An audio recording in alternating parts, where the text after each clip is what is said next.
The other thing you should do if you're not very industrious is discipline yourself.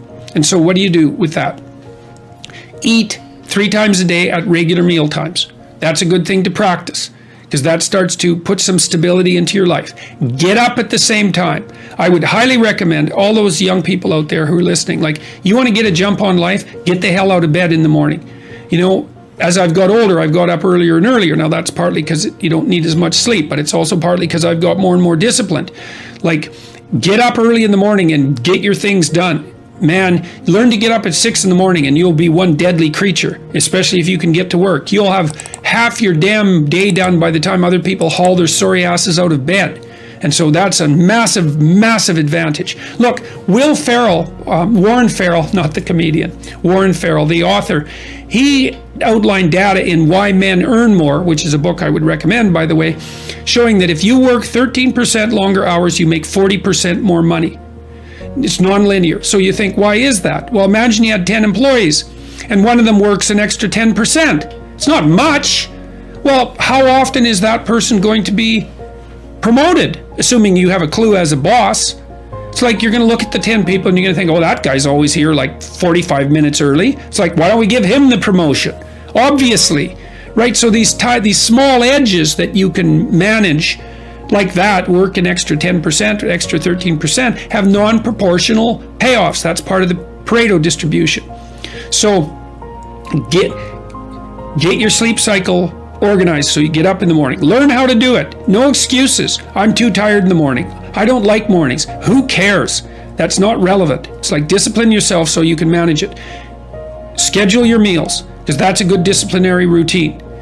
And then learn to use a calendar, like Google Calendar. Many of you out there do not use a calendar.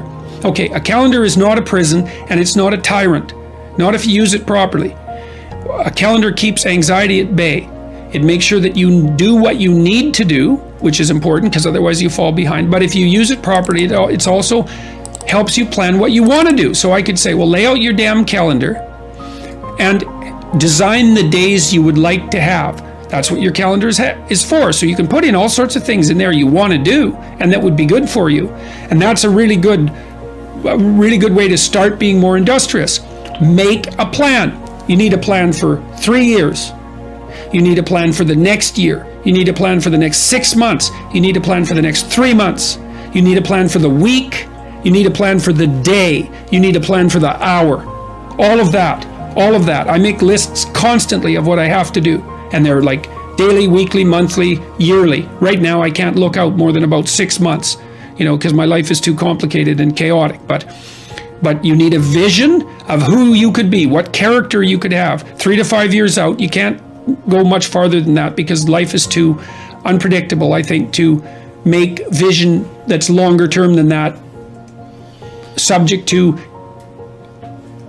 There's too much chance associated with it to spend a lot of time on. Maybe you can stretch it to 5 years, and in rare cases, you can have a 10-year goal, but it has to be pretty low resolution.